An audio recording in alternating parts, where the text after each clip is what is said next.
تو ذی الحجہ کے پہلے 10 دن کی فضیلت کے تعلق سے نبی اکرم صلی اللہ علیہ وسلم فرماتے ہیں، صحیح بخاری کی روایت ہے، غور سے سنیے کتنی فضیلت ہے ان دنوں کی، جس کو ہم بہت ایزی، بہت آسان اور بہت معمولی سمجھتے ہیں۔ حدیث کے الفاظ ہے، ذی الحجہ کے ابتدائی 10 دنوں کے مقابلے میں دوسرے کوئی ایام ایسے نہیں جن میں نیک عمل اللہ کو ان دنوں سے زیادہ محبوب ہو۔ مطلب ذی الحجہ کی پہلی 10 تاریخ میں جو اعمال انسان کرتا ہے اللہ کو اتنے پسند ہے کہ اتنا پسند اللہ کو باقی دوسرے دنوں میں کیے گئے اعمال محبوب نہیں ہیں۔ صحابہ کرام نے عرض کیا، اللہ کے رسول صلی اللہ علیہ وسلم کیا جہاد بھی نہیں؟ تو فرمایا اللہ کی راہ میں جہاد بھی افضل نہیں ہے۔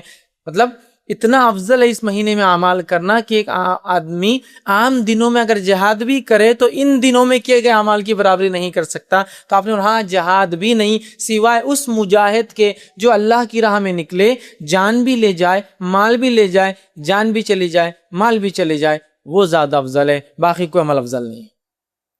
مطلب ذی الحجہ کے پہلے 10 دن میں آپ جو عمل کریں گے وہ عمل جہاد سے بھی زیادہ افضل ہے۔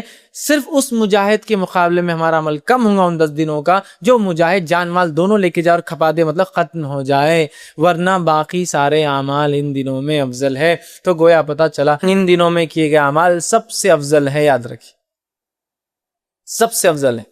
تو آپ جب پتہ چل گیا سب سے افضل ہے تو ہمیں خوب کوشش کرنا چاہیے۔ اور اس کے تعلق سے حافظ ابن حجر اسقلانی رحمہ اللہ لکھتے ہیں کیوں اللہ نے ان ایام کو سب سے افضل بنایا ہے، اور بڑی اچھی بات لکھتے ہیں، اور ایک حکمت، بڑی اچھی حکمت وہ لکھتے ہیں، اور وہ فرماتے اور کہتے ہیں اللہ تعالیٰ نے عشرہ ذی الحجہ، پہلے ذی الحجہ کے پہلے 10 دنوں کو اس لیے فضیلت اور شان اور شوکت بخشی ہے، اس کا سبب یہ وہ لکھتے ہیں یہ وہ دن ہیں جن میں ساری عبادتیں ایک ساتھ مل جاتی ہے، یہ وہ ایام ہے، یہ وہ مہینہ ہے جس میں ساری عبادتیں مل جاتی ہے۔ توحید تو ہے ایک مسلمان چلتا ہے، نماز، روزہ، صدقہ اور حج، سب چیزیں ایک ساتھ آتی ہے اس مہینے کے اندر۔